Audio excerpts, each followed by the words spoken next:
Thank you for coming. Huh? Said it was an emergency. No, I said it was urgent, which it definitely is.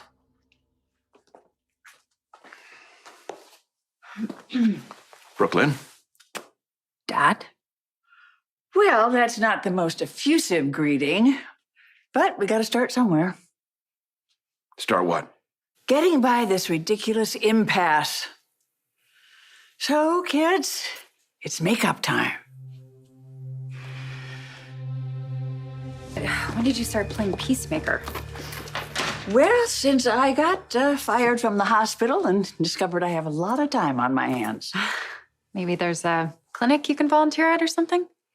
I was also getting threats from Tracy. She said if you don't patch things up, she's going to fly here and talk some sense into both of you. I explained to my mother that I begged Brook Lynn to come home, but she refused.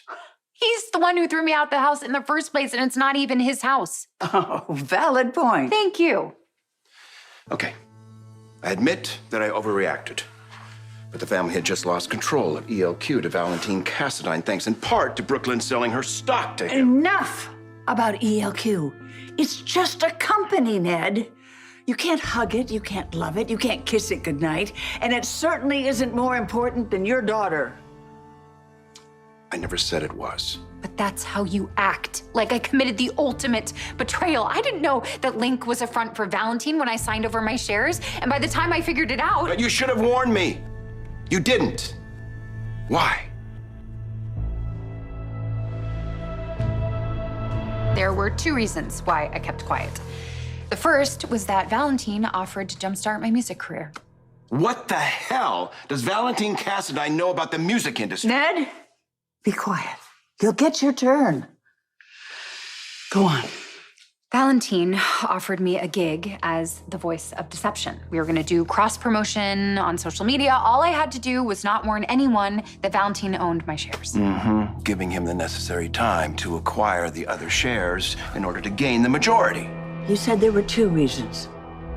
Obviously, the deal was good for me, but I thought it could be good for you too, Dad. Michael took a leave of absence, and my dad stepped in as CEO. He was always working, to the point where there was tension between him and Olivia. Oh, please, do not bring Olivia into this. Okay, that's enough. Ned, you will go sit down and stop interrupting. Sit. Sit. I have asked Brook Lynn to explain, and that's what she is doing. Go right ahead. You were preoccupied and demanding, and when I called you out on it, you said that the company was taking over your life, that if someone more effective were available, that you'd be tempted to step down. So I did my research. When Valentine Cassadine took over Cassadine Industries, the company was a mess. In 2.5 years, he completely turned it around, and now the company is worth more than ever. So I figured since ELQ's already in good shape, that Valentine could make it even more profitable, which would be beneficial to all the shareholders.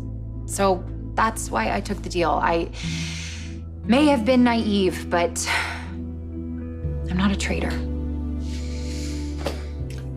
Okay, Ned, it's your turn.